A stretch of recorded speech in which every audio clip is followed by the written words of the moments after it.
Her bowel was stuck to her abdomen wall and her right ovary was stuck to her uterus. But the gynecologist said that there were no signs of stage 4 endo. What is endometriosis and why is it difficult to diagnose? It's an all-encompassing, painful disease that has such a variety of symptoms and exists in a world where women's pain isn't taken seriously, meaning it's incredibly hard to diagnose. But even within that, we know that 1 in 10 women and people who menstruate are diagnosed with endometriosis or are affected with it. The case that I spoke to for this story, Ashley, she was diagnosed 13 years ago, so she was quite lucky. It only took her 4 years to get diagnosed. But then 9 years later, in 2019, she started to have really debilitating symptoms. She wasn't able to work because she was so tired all the time. So she tried to get access to support and surgery through the NHS in Scotland, where she's from. The people who looked at them were generalists, and they couldn't identify what was going on. Her bowel was stuck to her abdomen wall and her right ovary was stuck to her uterus.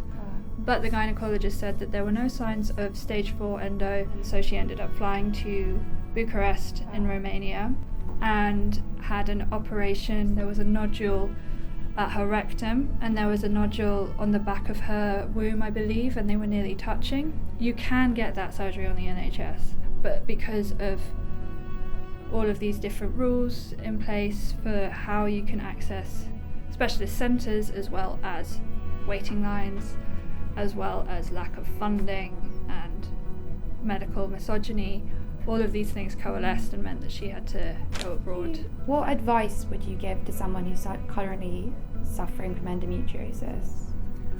I would suggest looking at online resources, which sounds flippant, but there are so many people who have fought this same weary path, and places like Endometriosis UK can be great for finding out everything that you need to know and connecting you with people in your area, or connecting you with professionals who can help you understand what might be going on.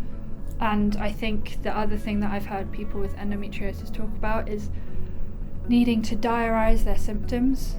Do whatever you can to get on paper quote unquote proof, because this is an internal painful disease.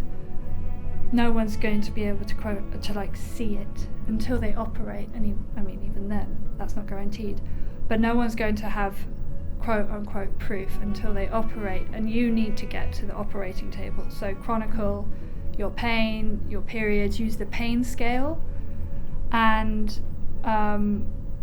seek support from other people, because you are far from alone, which is the wonderful and terrible thing, that there are many, many other people suffering with you.